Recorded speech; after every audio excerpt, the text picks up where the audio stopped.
Vamos abrir nossas Bíblias na primeira carta de Pedro, capítulo 4, versos de 8 a 11. 1 Pedro, capítulo 4, versos de 8 a 11.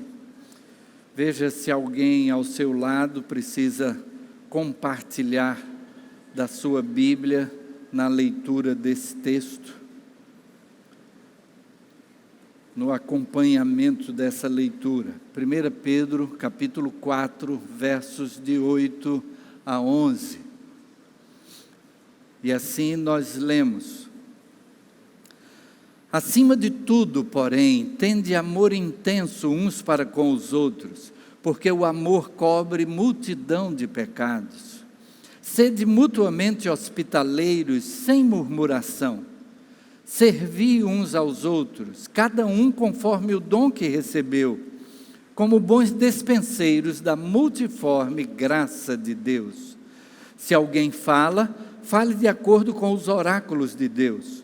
Se alguém serve, faça-o na força que Deus supre, para que em todas as coisas seja Deus glorificado por meio de Jesus Cristo, a quem pertence a glória e o domínio pelos séculos dos séculos. Amém.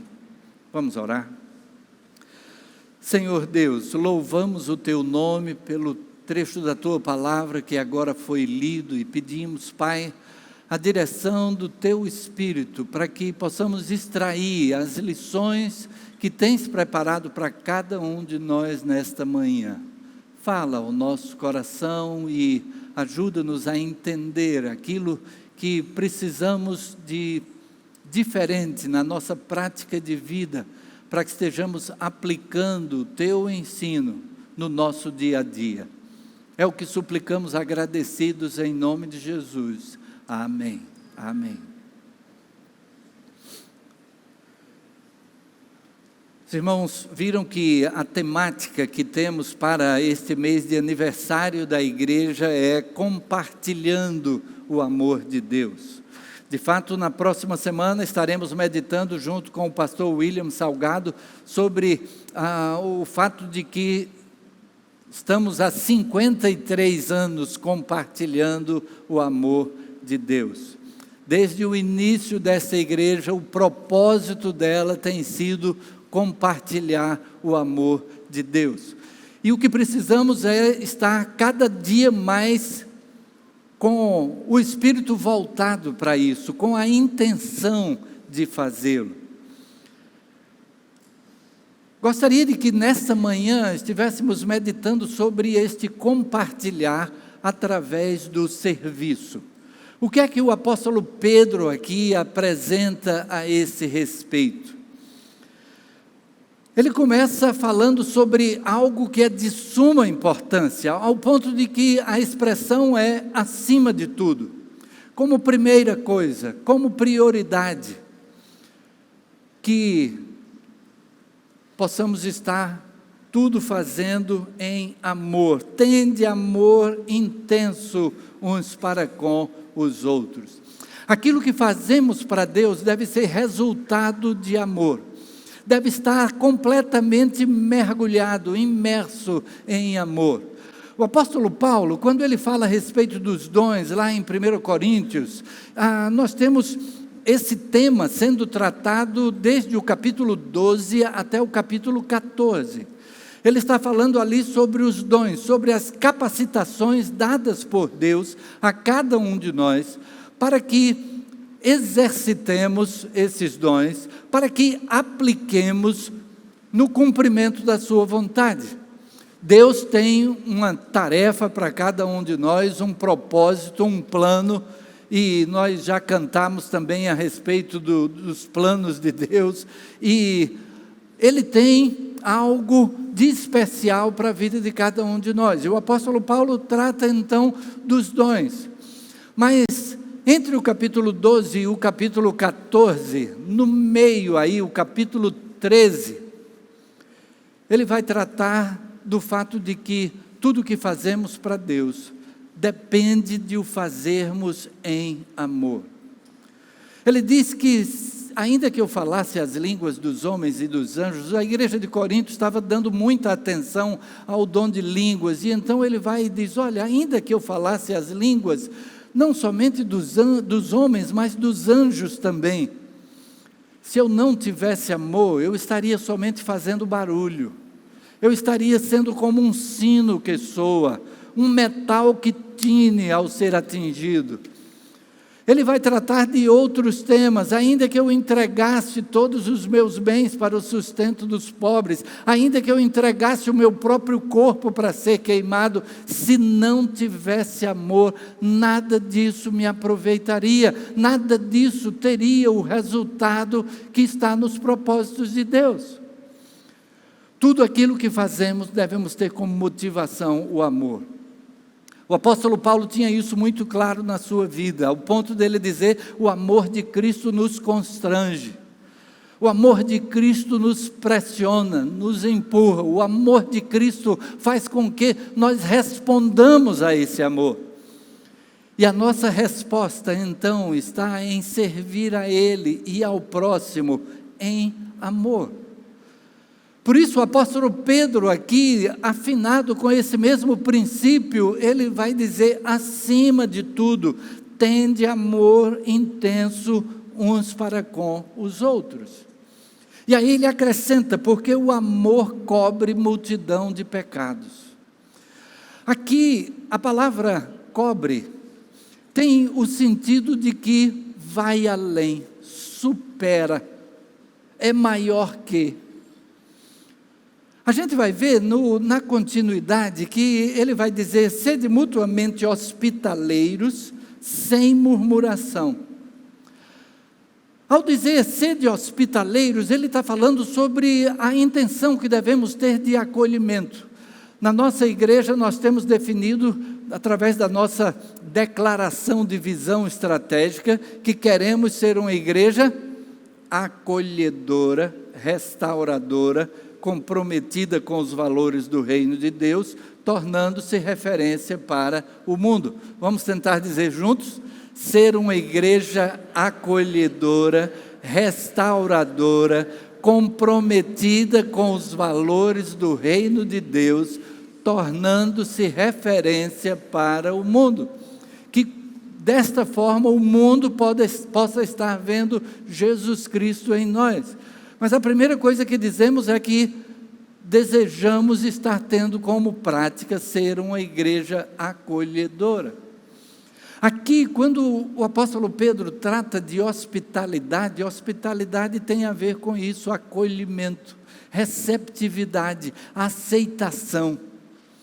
Só que nós somos todos diferentes uns dos outros. E então, há pessoas que são um pouco mais diferentes de nós e que, com isso, nos desagradam. Ou talvez por serem tão parecidas conosco que nos desagradam também. Às vezes a gente teria dificuldade de ter amizade com a gente mesmo. Aí o apóstolo Pedro diz, sede então hospitaleiros, acolhedores, apesar de... E esse apesar de fica claro quando ele diz sem murmurações. O que é a murmuração? Murmuração é aquele comentário que a gente faz que não leva a nada. É aquele comentário que a gente faz a respeito de outra pessoa, destacando aquilo que a gente vê como defeito na outra pessoa, mas que a gente faz de longe, por fora. Se a gente sabe que está falando com alguém que é amigo daquela pessoa, então você não fala. Né? Você fala se você vai encontrar receptividade naquela crítica. Então fica de fora. Se há alguma coisa que precisa ser consertado na vida daquela pessoa, o que é que a gente precisa? Chegar junto. O que é que a gente precisa? Tratar do que precisa ser tratado. E, de repente, pode ser só o estilo daquela pessoa, o jeito de ser daquela pessoa. Não necessariamente um erro, algo que se contraponha ao ensino da palavra de Deus. Aí a gente vai utilizar aquele texto que diz: suportai-vos uns aos outros, se alguém tiver queixa contra outro. Esse suportai-vos tem o sentido de dar suporte, e tem o sentido mesmo de, como a gente diz, aguentar, aturar. E nós somos diferentes e sabemos que essas diferenças são dadas por Deus. Aquilo que precisa ser consertado, precisa ser tratado de acordo com a forma como Jesus ensinou. Se teu irmão pecar contra ti, se aquilo que ele está fazendo é um erro, é um pecado, é algo que se contrapõe à vontade de Deus, o que Jesus diz é: vai a ele, tu e ele só. Se te ouvir, ganhaste a teu irmão. Ao invés de falar para um bocado de gente por trás, né, vai a ele e trata daquilo. Se é o jeito de ser da pessoa, que não é pecado, então, paciência. Mas a murmuração não leva a nada. O que a gente precisa é ter o acolhimento, de que as pessoas possam saber que encontram guarida no nosso coração, que nós recebemos da maneira como são, que nós estamos prontos a ser até esse suporte para cada pessoa. Então ele diz: tende amor intenso uns para com os outros, porque o amor cobre multidão de pecados. Até mesmo quando há o pecado, se há amor, nós poderemos exercer o perdão, poderemos tratar daquilo que precisa ser corrigido, mas conseguir superar com o perdão, porque existe amor intenso uns para com os outros. Estarmos prontos a perdoar, estarmos prontos a oferecer o perdão, estarmos prontos a pedir o perdão. E desta maneira o apóstolo Pedro está dizendo aqui que na nossa jornada de vida precisamos exercer esse amor, sendo mutuamente hospitaleiros, sem murmuração. Isto dito, e é interessante que ele primeiro tratou disso, para depois ele falar no serviço. Ele primeiro falou de relacionamentos, ele primeiro falou do amor que deve existir em todos os nossos relacionamentos, dentro e fora da igreja. E aí agora ele vem e apresenta o serviço. E no versículo 10 ele diz: servi uns aos outros. Aqui o verbo está no imperativo. O imperativo é uma ordem, é um mandamento. E aí a pergunta que vem é: como está a nossa disposição de servir? Com que intencionalidade temos buscado servir uns aos outros?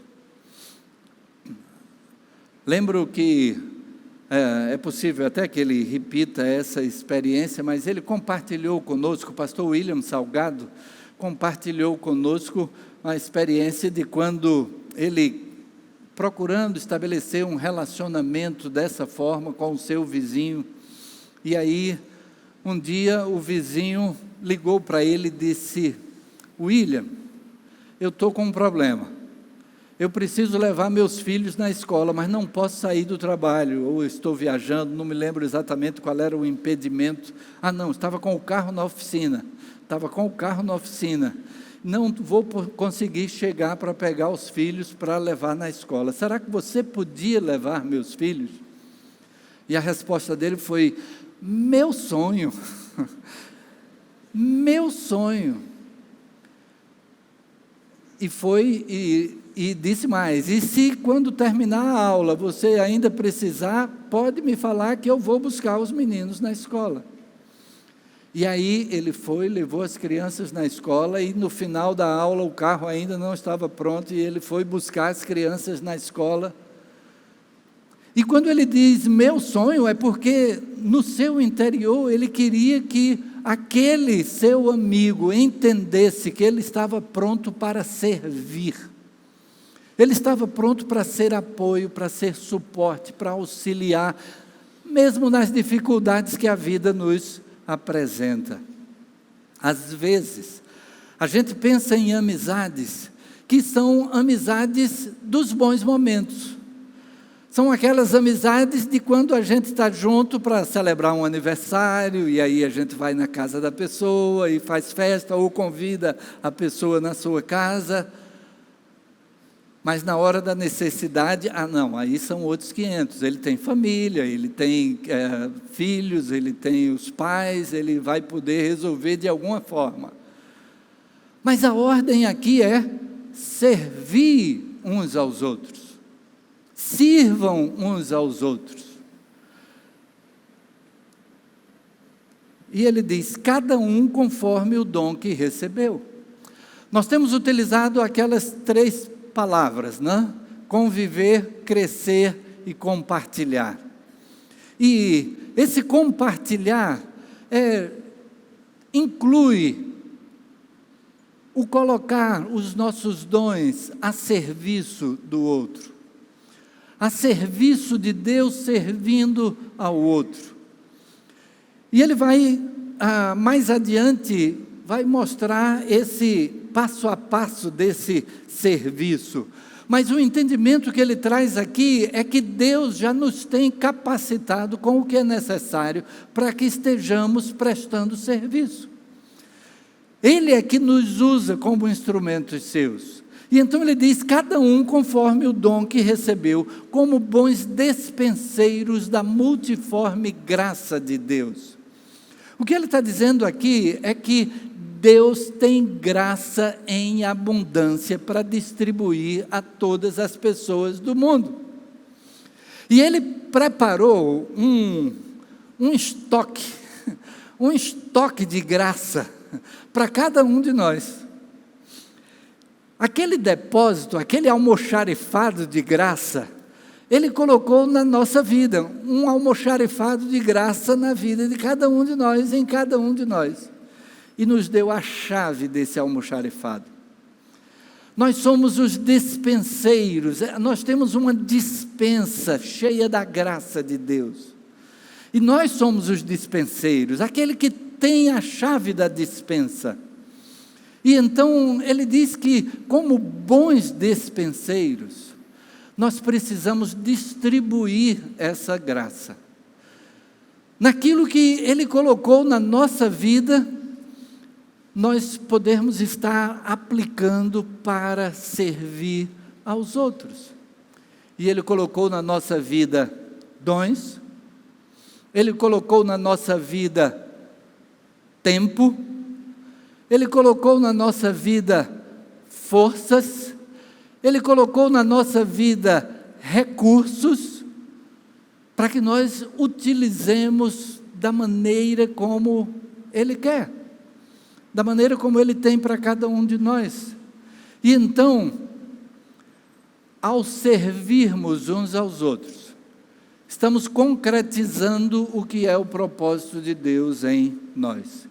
Estamos compartilhando com outros aquilo que Deus já tem colocado em nós.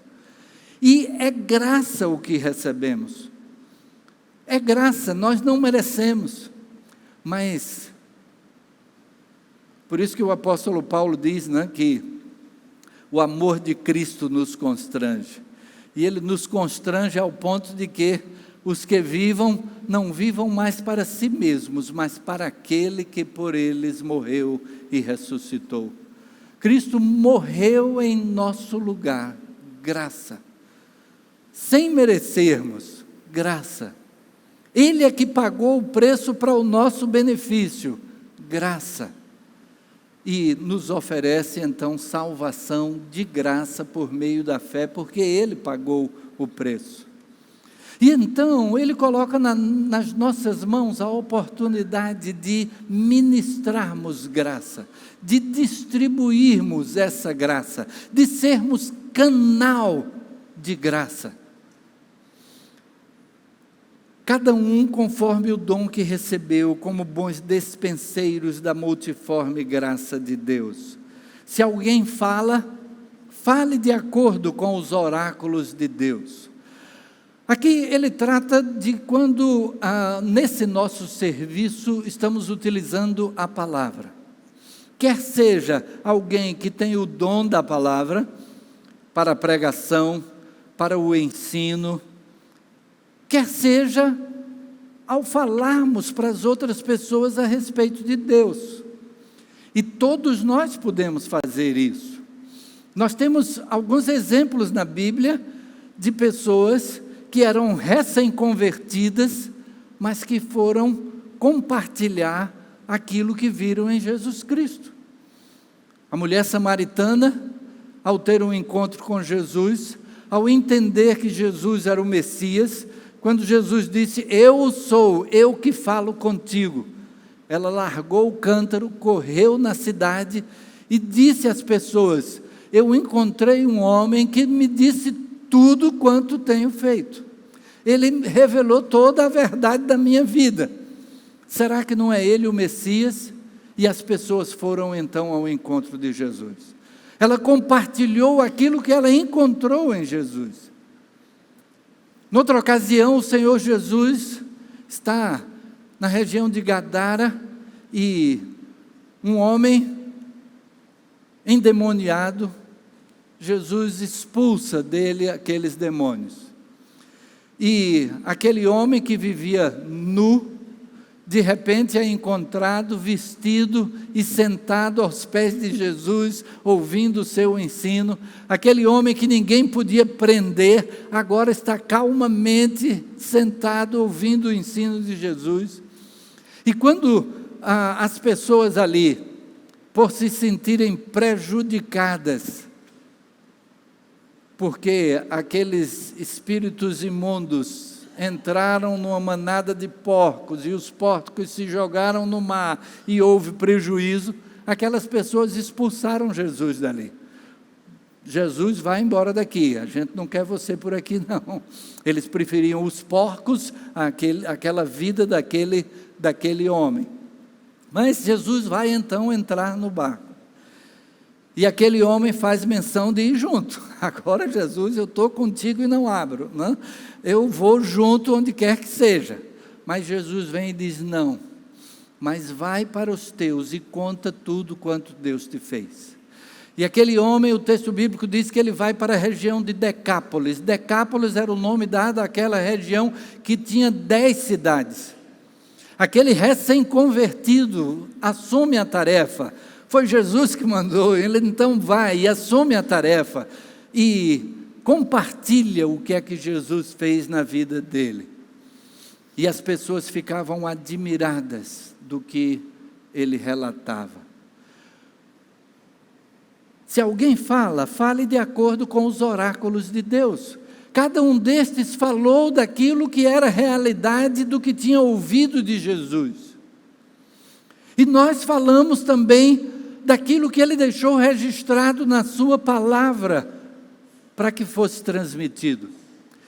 Quando ele diz aqui, fale de acordo com os oráculos de Deus, aquilo que Deus já tem revelado a nós, e ele nos deixou a Bíblia Sagrada, a sua palavra, como base para o nosso ensino. A Bíblia é para nós, nossa base para o ensino e para a vida. É a nossa regra de fé e prática. Aquilo que nós cremos precisa estar fundamentado na palavra de Deus. Aquilo que nós colocamos em prática deve ser a orientação que a palavra de Deus traz para nós. É por isso que agora o apóstolo Pedro vai dizer, se alguém fala, fale de acordo com os oráculos de Deus. De tudo aquilo que é pregado aqui nesta igreja, cada irmão deve estar olhando na palavra de Deus e confirmando que é assim. Foi assim na cidade de Bereia, e os bereanos foram elogiados por isso. Lucas, ao relatar a passagem de Paulo na cidade de Bereia, ele diz que os de Bereia foram mais nobres do que os de Tessalônica, porque todos os dias examinavam nas Escrituras se estas coisas eram realmente assim. E então a palavra de Deus é a base. Tudo que é ensinado aqui precisa estar de acordo com a palavra de Deus. E então, se nós falamos, quer seja alguém que tem o dom da palavra, quer seja do momento em que compartilhamos com outro o que é que Deus tem feito na nossa vida, que tudo isso seja fundamentado na palavra, porque a palavra é que não volta vazia, mas fará o que apraz. E então é a gente semear a palavra. Na parábola do semeador, o Senhor Jesus diz que o semeador é aquele que semeia a palavra. E então, se alguém fala, fale de acordo com os oráculos de Deus. Se alguém serve, faça-o na força que Deus supre. Mencionamos que uma das coisas que nós temos para servir é a força. E então, isso significa dizer que quando nós nos dispomos a servir alguém, precisaremos de esforço, precisaremos de empenho, precisaremos sair da posição de conforto. Pastor William, ao atender aquele vizinho, talvez ele tenha até interrompido o seu almoço, não sei, porque na hora de levar a criança na escola, é exatamente aquela hora de almoço ali, início da tarde, e é possível que ele tenha precisado interromper o almoço e só foi terminar de almoçar na volta, não sei. Mas ele precisou sair de casa, pegar o carro, levar as crianças. Mas ele diz, faça-o na força que Deus supre, usando aquilo que Deus já nos tem dado, já tem colocado na nossa vida. Vai requerer esforço, vai requerer empenho, vai ter um custo. Mas Deus é que supre esse custo. Para que em todas as coisas seja Deus glorificado por meio de Jesus Cristo. Para que em todas as coisas seja Deus glorificado, porque é Ele quem faz. Mesmo quando nos dispomos a gastar das nossas forças, mas é Ele quem faz através de nós. Nós somos meros instrumentos. E então a glória é dele. Toda a glória deve ser dada a Ele. Por isso aquele hino que diz, tudo que for e o que vier a ser aqui eu ofereço a Ti. Porque Ele é que é merecedor de toda a glória. Imagine uma cirurgia que é feita, uma cirurgia muito delicada, mas que foi realizada de forma perfeita. E aí, o bisturi começa a dizer, fui eu que fiz essa cirurgia, olha como eu sou bom, olha como essa cirurgia foi perfeita. Mas ele era apenas um instrumento, na mão do médico que fez a cirurgia. Nós somos esses instrumentos. Deus é que nos usa de acordo com a sua vontade. O que precisamos é ser aquele bisturi que está devidamente preparado para aquela cirurgia, com o seu fio de corte em ordem, né? O instrumento está preparado. E quando o apóstolo Paulo fala da armadura de Deus, ele vai dizer que as sandálias são a preparação para a pregação do evangelho da paz. Ele fala que existe uma preparação, ou seja, nós temos cultivado em nós já este interesse, temos buscado alcançar pessoas com o amor de Deus e através do nosso serviço, nós nos aproximamos dessas pessoas e Deus é conhecido para elas através de nós. E precisamos estar preparados, dispostos a isso.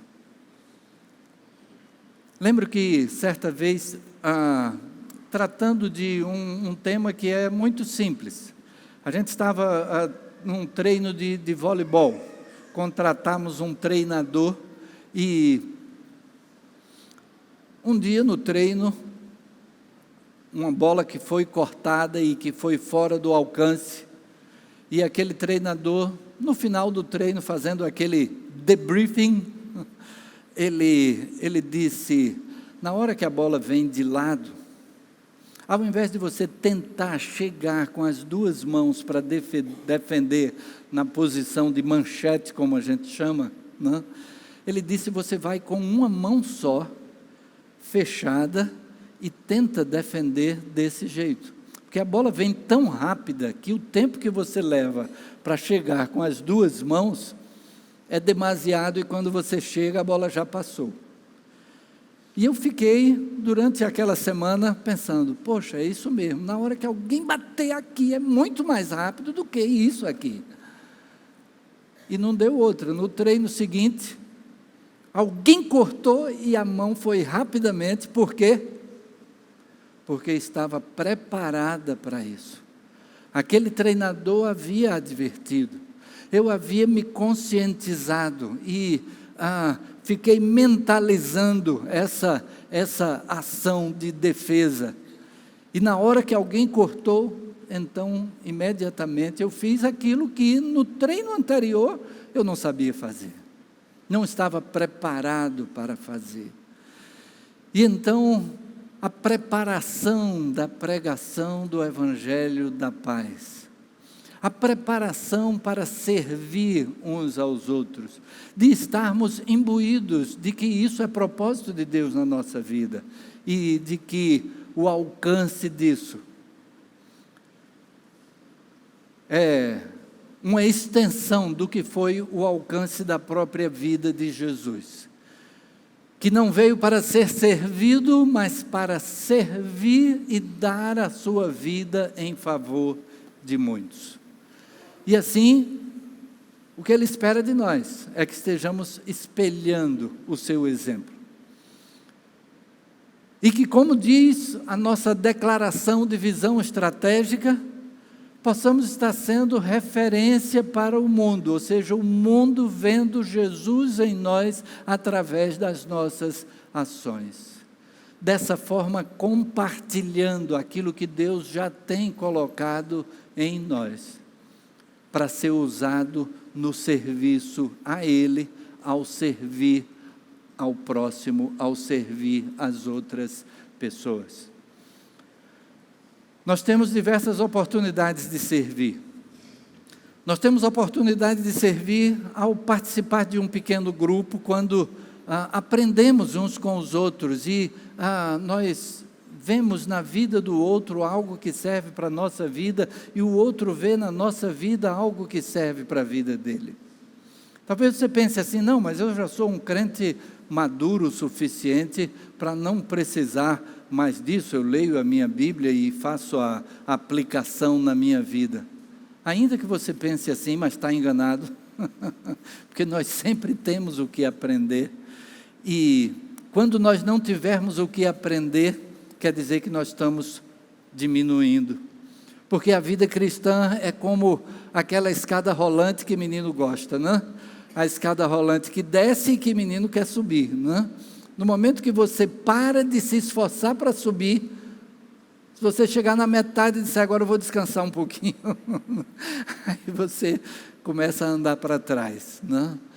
E a nossa vida é um aprendizado constante, graças a Deus por isso. Alguém já disse que é vivendo e aprendendo, e existe o relato de alguém que disse morrendo e aprendendo, né? E a gente tem a aprender e a aprender com a vida do outro, às vezes alguém que tem uma experiência de vida cristã muito mais recente que a nossa, mas que a gente aprende com a experiência daquela vida. A gente tem a oportunidade de servir, então, quando a gente simplesmente aprende uns com os outros, mas nessa condição também, a gente compartilha necessidades, a gente ora uns pelos outros, a gente sabe de que é que aquela pessoa precisa, e isso é uma porta aberta para o serviço, é uma maneira que a gente tem de poder se colocar a serviço. Cheguei de férias na segunda-feira, mas as férias se estenderam até a terça, mas pessoas do grupo estavam internadas. Então, naquela terça-feira de férias, eu não estava ali como pastor Alberto, eu estava ali como Alberto, membro do pequeno grupo, e fui visitar membros do pequeno grupo.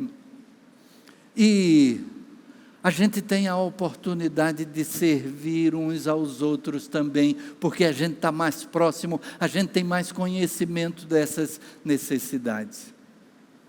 A gente tem a oportunidade de servir ao envolvermos-nos em algum ministério da igreja. A igreja tem 67 ministérios. Esses ministérios estão de portas abertas para quem queira se envolver. Cada pessoa, ao se sentir tocado, atraído para se envolver em alguma dessas áreas, é só procurar o líder daquele ministério, procurar o líder da área ministerial. No site da igreja estão todas as áreas ministeriais, com todos os ministérios. E é oportunidade de servir, colocar os dons para servir através dos ministérios da igreja. Dentre eles, tem aquela área ministerial que está voltada para o social. E então, quando a gente fala em serviço, a gente fala em atendimento de necessidades. E a área social é aquela que busca diretamente, de uma forma mais direta, atender às necessidades dos menos favorecidos. E quantas oportunidades de servir aos menos favorecidos. A nossa igreja tem um trabalho ao longo da semana extraordinário. Dá gosto de ver as instalações da igreja cheias com crianças, mães, idosos, pessoas estudando o curso profissionalizante e as instalações da igreja sendo colocadas a serviço. O que é que Deus tem para cada um de nós? O que a gente precisa é fazer como Paulo. Quando no caminho de Damasco teve um encontro com Jesus, e quando Jesus disse: eu sou Jesus a quem tu persegues. E a pergunta imediata de Paulo foi: o que queres que eu faça? E aí Jesus disse: entra na cidade, lá te será dito o que te convém fazer. E Paulo entra na cidade. Só que ele entra na cidade em prantos. Ele entra na cidade revoltado consigo mesmo. Ele não quer nem saber de comer. Não há quem convença dele sair daquela situação em que ele está. Ele olha para a sua vida e vê as pessoas que ele feriu, que ele machucou, que mesmo chegou a autorizar a morte de Estevão, por exemplo, porque era seguidor de Jesus, e agora ele descobre que esse Jesus é verdadeiro, que esse Jesus é real, e que ele está perseguindo ao Messias, ao ungido de Deus, à medida que ele persegue essas pessoas. E ele não quer saber nem de comer, está 3 dias ali em jejum. Não era um jejum, eu creio dessa forma, que não fosse um jejum devocional. Agora eu vou fazer um jejum para ouvir a voz de Deus. Eu creio que ele estava desesperado consigo mesmo. Que jeito é que eu tenho? Vai ter jeito para mim? Tem alguma coisa que eu possa fazer para Deus, depois do que eu fiz contra Deus? Até que Ananias vem e diz a ele: olha, Paulo, Deus te escolheu para que tu leves essa mensagem a reis e a autoridades e aos gentios. E Ananias ora por Paulo, e ele que estava cego desde o encontro com Jesus, caem como que escamas dos seus olhos. Talvez foi a primeira cirurgia de catarata, né? Caem escamas dos seus olhos, e ele volta a ver, e ele se alimenta. Agora sim, tem o jeito, tem espaço para o serviço, e ele toma ânimo, e ele come, e ele começa já a compartilhar a respeito de Jesus. Senhor, o que queres que eu faça? Essa é a pergunta que devemos estar fazendo a cada dia. O que queres que eu faça como projeto de vida? O que queres que eu faça hoje? E que possamos ser instrumentos de Deus para aquilo que Ele tem para cada um de nós. Amém. Amém.